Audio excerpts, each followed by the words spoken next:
उत्तर प्रदेशमध्ये गंगेमध्ये प्रेतं वाहत होती. आता परत मग देवेंद्र फडणवीसांना विचारलं ती प्रेतं कोणाची होती, हिंदूंची होती का मुसलमानांची होती. आणि त्या काळात आम्ही मुंबई मॉडेल हे जगभरामध्ये गाजलं. अगदी त्या WHO अध्यक्षांनी सुद्धा त्याचं तारीफ केलेली सुप्रीम कोर्टाने केली, न्यूयॉर्क टाइम्समध्ये आलं. हे काम आम्ही जे म्हणजे हे काय अभिमान नाही पण एक समाधान आहे की त्यावेळेला आपण हे काम करू शकलो. चीनमध्ये 15 दिवसात फील्ड हॉस्पिटल झालं, आपल्या मुंबईमध्ये 18 दिवसात झालं. हे आम्ही सांगणार. याच्यामध्ये निवडणूक आयोग आला तरी त्याला बाजूला सारून आम्ही तरुणात केलेलं काम हे सांगणार. निवडणूक आयोगाने ते अडवण्याची हिंमत दाखवावी. सर एक प्रश्न असा आहे, इकडे बोलतो, इकडे एक प्रश्न असा आहे की जो जाहीरनामा करत आहात त्यामध्ये जे विविध विकास कामं आहेत ते करणार असल्याचं सांगितलं जात आहे, परंतु मुंबई अधिनियम 1988 नुसार काही कामं जे आहेत ते ऑलरेडी महापालिकाच करत आहेत आणि जे काही नवीन कामं करायची आहेत त्यासाठी राज्य सरकार केंद्र सरकार यांची परवानगी लागते. त्यामुळे तुमचं बहुमत आल्यानंतर जी विकासाची कामं सांगितली आहेत ती कशा प्रकारे होणार, कारण राजकारण आता कसं झालंय हे बघितलंय. राज्य सरकार किंवा केंद्र सरकारच्या परवानगीची गरज आहे. चांगल्या कामांना जी आम्ही चांगलं कामं करू इच्छितो जी याच्यामध्ये दिलेली आहेत त्याला केंद्र आणि राज्याने विरोध करावा.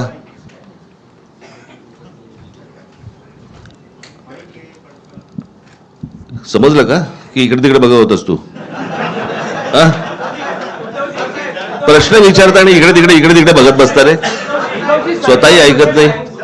उद्धवजी एक प्रश्न आहे. थांब रे जरा थांब, कुठे चाललोय का? अरे एक मिनिट, त्याला तुला मी काय बोललो हे समजलं का? हा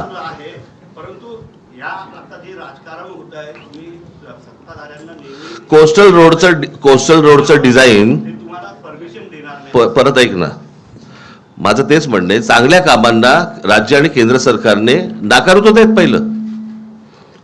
हे तुमच्या समोरच येईल ना की आम्ही ह्या योजना करायचं म्हणतोय, याच्यासाठी राज्याची किंवा केंद्राची परवानगी पाहिजे आणि हे नाही देत आहेत. कळलं? बघू. थांब ना जरा थांबा ना रे.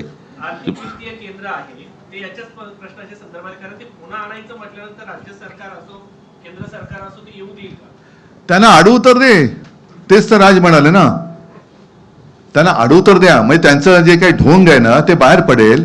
जसं एक मुद्दा किंवा दोन गोष्टी आहेत ज्याच्याबद्दल मी मुख्यमंत्री असताना गो अहेड दिला होता, ते म्हणजे मराठी रंगभूमीचं दालन ते यांनी रद्द केलं बिर्ला तिकडे चौपाटीला आणि ते हे बिल्डरच्या घशात घातलं.